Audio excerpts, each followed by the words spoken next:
আজ আমার মেয়ের ২ মাস ২৮ দিন চলে। এর মধ্যে টুকিটাকি কাজে বের হওয়া হয়েছে, ডাক্তারের কাছে যাওয়া হয়েছে। এছাড়া ওকে নিয়ে কোথাও ঘুরতে যাওয়া হয়নি। আমার কাছে মনে হচ্ছে কত যুগ ঘুরি না। তাই বরকে রিকোয়েস্ট করে সুযোগ বুঝে ঘুরতে চলে আসলাম শহীজিয়া শিশু পার্কে। আর শিশু পার্ক যেহেতু আমাদের বাড়ির কাছেই সেহেতু আর কি এখানেই চলে আসলাম। আর বাচ্চারা তো শিশু পার্কে ঘুরতে বেশি পছন্দ করে। আমারটা যেহেতু এখনো পার্ক বোঝা শিখে নাই, বাবুর নাম মায়ের কাম, হে আর কি। আর এই প্রথম ঘুরতে বের হওয়া আমার মেয়ের। মেয়েকে বাবার কাছে দিয়ে আমি আসলাম একটু ভিডিও করতে, একটু নিজের ঠিকানায় নিজেকে খুঁজতে। যেহেতু রং ঢং করতে পছন্দ করি আর কি, তাই একটু রং ঢং করছিলাম চুল নিয়ে। অনেকদিন পর ঘুরতে যেতে পেরে নিজেকে বাবু বাবু মনে হচ্ছিল।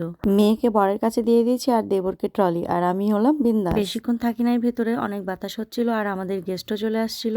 ওদেরও আমাদের সাথে ঘুরতে যাওয়ার কথা ছিল, কিন্তু ওরা করেছিল লেট। আর ওরা আমার মেয়ের জন্য অনেক সুন্দর একটা গিফট এনেছে আর আমার জন্য ফুল এনেছে। অনেক ধন্যবাদ মুরাদ ও ইসরাতুন, দূর দূর থেকে আমাদের স্মরণ করার জন্য।